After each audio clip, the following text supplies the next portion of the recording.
通勤通学中の皆様おはようございます。プクタの世界時事ニュースのお時間です。さあ本日はですね、コンコードの話題になります。何かと話題の尽きないコンコードですが、今回ですね、このクレジットというのが大変話題になっております。非常にね、ナルシスティックだとして嘲笑されてしまっているようなんですが、なんとですね、その中にはあの人の名前もあったというんですね。果たして一体何が起こっているのか詳しく見ていきたいと思います。この番組は海外のホットな時事ニュースをお届けします。通勤通学のお供にちょうどいいチャンネルとなっていますので、ぜひチャンネル登録お願いします。さあ、それでは本題です。今回ですね、コンコードですよ。まだまだ話題が尽きません。今回、このクレジットが大変話題になっているんですね。それがね、こちらになるんですが、これね、どういったものかと言いますと、こちらのチャンネルがゲームのね、トレーラーとかクレジット、様々なね、アニメーションシーンだとか、こういったのをね、まとめてアップしているんですね。そして2ヶ月前にこちらのコンコードのクレジットをアップロードしていました。するとですね、こちら見てください。はい。再生時間、1時間12分29秒になってるんですね。そしてこれがやばすぎると言って一時ね、話題になりました。怒ったことで泣かないでください。終わったことで笑ってください。なんか突然詩人が登場しましたが、そしてね、この時にね、言われたのがこちらだったんですね。クレジットがこれだけ長いと4億ドルの意味がわかる。ということで、1時間超えのクレジットということで、これだけ長ければそれは4億ドルかかるよねと、このように言われたんですね。名前を変更すべき人々のリスト。もしこの男がこのビデオを投稿していなかったら、誰も4億ドルの予算を信じなかったと思うと今日記事見ている。これはマネーロンダリングのプロジェクトだったのではないかと思い始めている。ね、これも言ってる人いますね。4億ドルという数字はデタラメだと思っていたけど、GTA5 のクレジットはたった35分しかないんだ。1時間のブラックリストをありがとう、ソニー。これはビデオゲーム業界のブラックリストです。ということで、この長すぎるクレジットというのが一時話題になったんですね。じゃあね、実際に関わった人数ね、確認してみますと、こちらにね、まとめてくれているんですね。こちら、1972人のプロフェッショナルと10のサンクスとあります。これスペシャルサンクスですかね。そしてトータルが1982人。さらにここから10のね、クレジットが追加されまして、トータルで1992クレジットと。ね、トリプル A ゲームすごいですね。約2000人が関わっていると。で、この規模感がどういったものかと言いますと、こちらね、エルデンリングです。こちらは1645人のプロフェッショナルと23のサンクスと、そしてトータル1668人が関わっておりまして、クレジットの総数は1737ということで、これよりも少し多いくらいですよね。ちなみにね、こちら同じくエルデンリングのクレジットなんですが、これね、見てみますと、はい、こちら8分なんですね。そしてこちらね、グランドセフトオート5ですね。これすごいですよ。なんと4770人のプロフェッショナルと96のサンクス、そして総勢4866人が携わっています。ものすごいですね。そしてさらにここからですね、もろもろ追加されまして、トータルのクレジット数は5583ということで、このクレジットだと大体そうですね、3時間弱かかってしまうような気がするので、ちょっとね、確認してみましょうか。こちらね、GTA5 のエンドクレジットとありますね。するとね、これ36分なんですね。でね、その下見てみますと、こちらね、1時間8分になっています。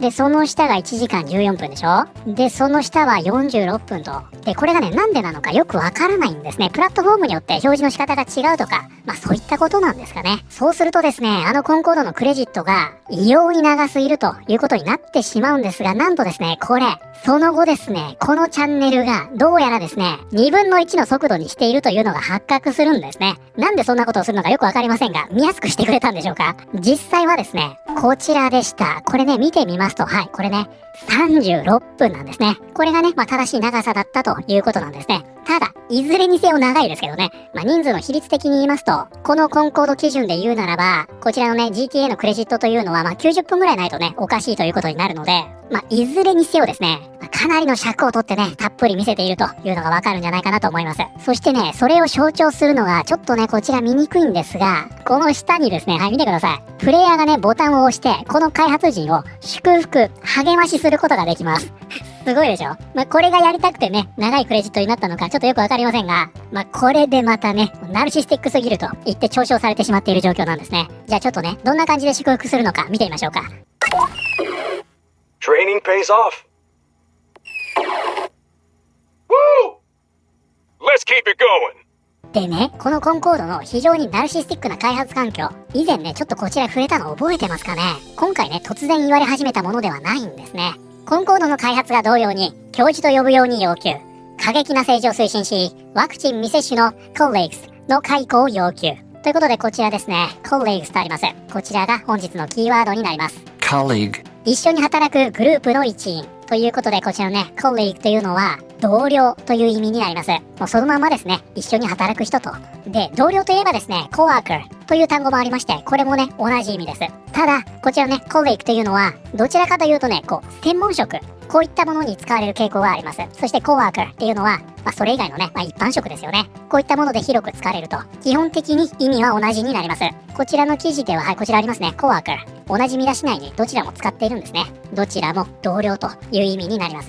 ということで、こちらは、コンコードの開発が同僚に、教授と呼ぶように要求。過激な政治を推進し、ワクチン未接種の同僚の解雇を要求。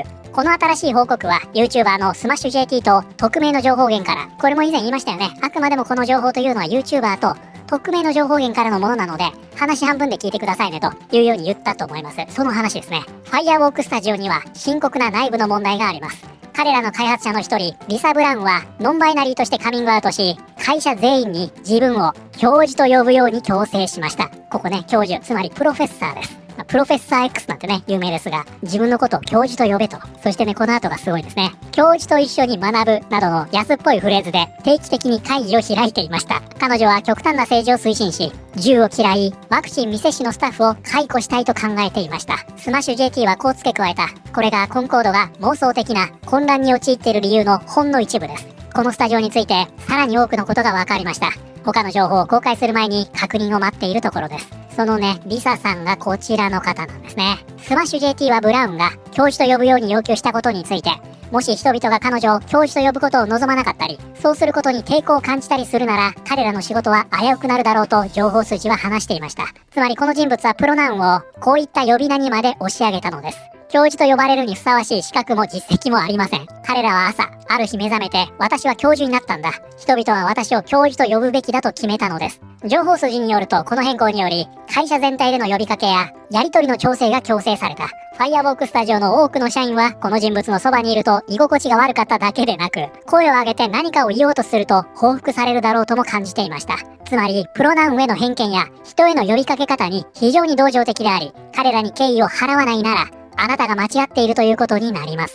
これがやっぱ一番怖いところですよね。現在ですね、海外ではこのプロナウンをね、間違えること、これをね、ミスジェンダリングなんて言いますが、これでね、訴えられたりしますからね。これまだ、こういうことをやる人がほんの一握りだからいいですけど、これ全員がやり始めたらどれだけ混乱するかってことですよね。で、先ほども言いましたが、これね、以前お伝えした時点では、あくまでもね、YouTuber と匿名の情報源からのものなんだという話をしましたが、なんとですね、いたんですよ。あったんです。プロフェッサーが。じゃあ皆さん、一緒にね、見ていきましょうか。The best of the best right here. Love the screaming. That's how it's done.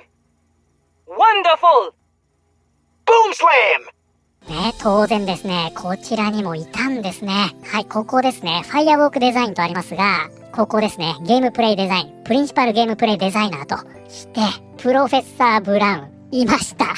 リサさん、本当にね、教授を名乗っていたんですね。いや、もちろんまだわかりませんよ。裏の取りようがないんでね。まだわからないんですが、少なくとも教授と名乗っていたというのは本当のようなので、ぐっとね、信憑性が出てきてしまったというわけなんですね。リサはパンデミックの際、ワクチン接種を拒否した人々を解雇するよう主張していた人物でもあります。それを少し考えてみてください。自分がどう感じるかを尊重するよう他人に要求し、ある日ノンバイナリーであるとし、教授と呼ばれることを求めます。銃を使用するゲームに取り組んでいますが、銃は嫌いだと主張し、さらにワクチンを接種していないオフィスの人々に対して不満を持ち、彼らが解雇されることを望んでいるのです。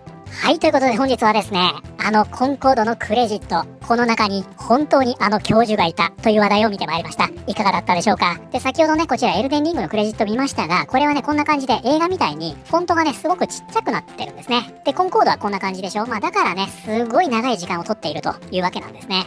ですので長いからといってね、1万人が参加してるとか、そういうことではないんでね。とはいえですね、こちらね、プロフェッサー・ブラウン。いや、これがね、本当にいたというのは驚きですね。これが許容されると思ってる有害なポジティブさって本当にあったんだろうなっていう気もしてしまいますね。で、ちなみにですね、ちょっとコンコードね、悪い話ばっかりになっちゃうんで、これを調べていくうちにですね、こんな方を発見しました。この方ね、クリスさんといって、デフゲーマーズ TV と、つまりはね、聴覚障害ですね。で、こちらね、プロフィールがあるんですが、黒人の聴覚障害を持った糖尿病のゲーマーと、私が行ったコンサルティング業務で、名前が挙がった2つのクレジットロールをシェアします。コンコードとススター・ウォーズ・アウトローズに携われたことは本当に光栄で楽しいことでした。ということで、この方ですね、最近ね、何かとやり玉に上がってしまう、こちら、スター・ウォーズ・アウトローズと、先ほど見ましたね、このコンコード。このどちらにも関わっていて、自分のね、クレジットが出ましたという、シェアをしてるんですね。で、この方はそのアクセシビリティのコンサルティング業務をやられてるんですね。このおかげで自分の仕事は実在し、決して忘れてはいけないことを思い出すことができました。ということで、何かとね、やり玉に上がってしまうこの2作品ですが、こういった形でのインクルージョンというのも実行しているということなんですね。で、プクタはね、これ以前から言ってますが、インクルージョンというのは決して悪いものではないんですね。責められるべきはこれを変な形で利用する活動家なんじゃないかなと思いますが、皆さんはこれについてどのように思われたでしょうか。ということで、本日の動画は以上になります。この動画良かったよと思っていただいた方、ぜひチャンネル登録、グッドボタンお願いします。それではまた、通勤通学中にお会いしましょう。